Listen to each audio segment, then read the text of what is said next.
Bronchiolitis is inflammation of the bronchioles and is often caused by a viral infection, notably respiratory syncytial virus, RSV. Bronchiolitis is the most common respiratory tract infection of neonates and is usually self-limiting. A major source of confusion of treatment is differentiating a viral bronchiolitis to asthma. In summary, bronchiolitis is usually seen in infants less than 2 years old, and asthma is seen in older children. The main causative agents is the respiratory syncytial virus. Other causes include rhinovirus and parainfluenza virus. The respiratory tract begins with the nasal cavity and oral cavity. Oxygen inhaled travels through this area, the upper respiratory tract, and then down the lower respiratory tract. The lower respiratory tract begins with the larynx. The larynx continues to become the trachea, and then the trachea bifurcates into the bronchi, and then smaller bronchi, and then bronchioles, before terminating as an alveolus.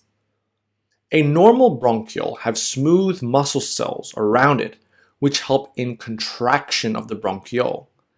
The inside of the bronchioles are lined by mucus produced by goblet cells. Bronchiolitis is inflammation of the bronchioles. Something similar called bronchitis is inflammation of the bronchi and typically affects older people who smoke and not infants. In bronchiolitis, the changes include narrowing of the airways due to mucus hypersecretion, cell wall thickening, and smooth muscle contraction. These findings are also seen in patients who have asthma. And in infants around 2 years old, bronchiolitis can often be mistaken as asthma. Bronchiolitis also causes air trapping, where oxygen can be inhaled but gets trapped in the lower respiratory tract, in the alveolus, due to surrounding inflammation. This causes difficulty breathing for the infant. Respiratory syncytial virus is the major cause of bronchiolitis. A single-stranded RNA virus, it is spread through airborne droplets or direct contact with respiratory secretions. A respiratory syncytial virus infection begins with replication of the virus in the nasopharynx, causing coryzal symptoms. A lower respiratory tract infection can begin 1 to 3 days later.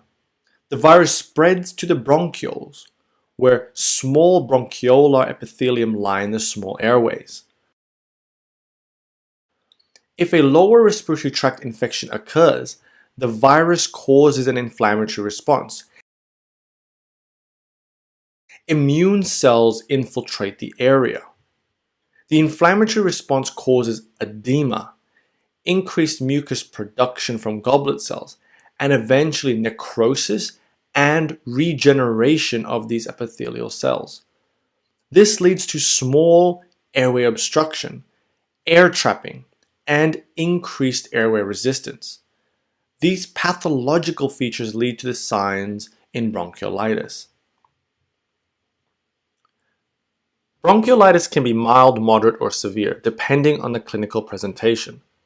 Infants with mild to moderate bronchiolitis typically are tachypneic, have a fever, and have signs of increased work of breathing, such as nasal flaring, tracheal tug, intercostal recessions, and abdominal breathing.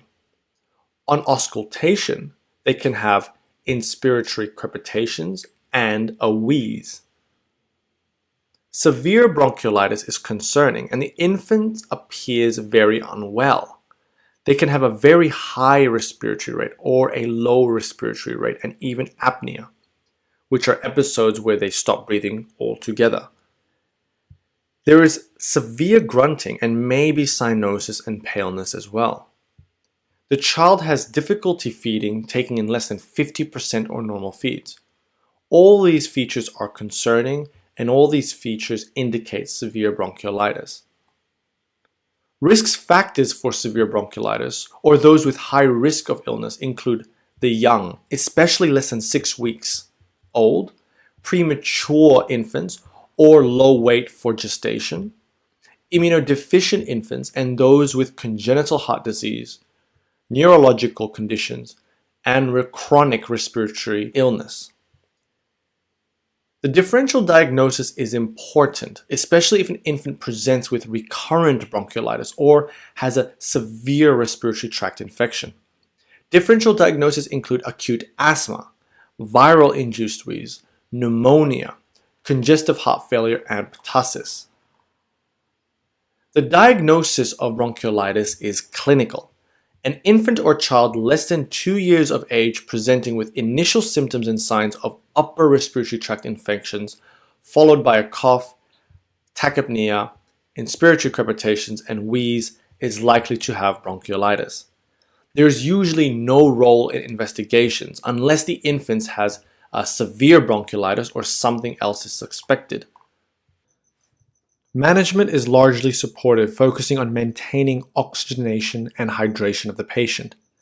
Evidence suggests no benefit from bronchodilators or corticoid use in infants with a first episode of bronchiolitis. Mild bronchiolitis is easily managed at home, important to encourage oral intake. Moderate bronchiolitis with increased work of breathing can be monitored in the hospital, and paracetamol and ibuprofen can be given for temperature and for symptom relief. Oxygen can be given to maintain oxygen saturation above 92. It's important to encourage oral hydration, and if not, consider nasogastric feeding. Bronchodilators and corticosteroids again are not recommended for infants with bronchiolitis.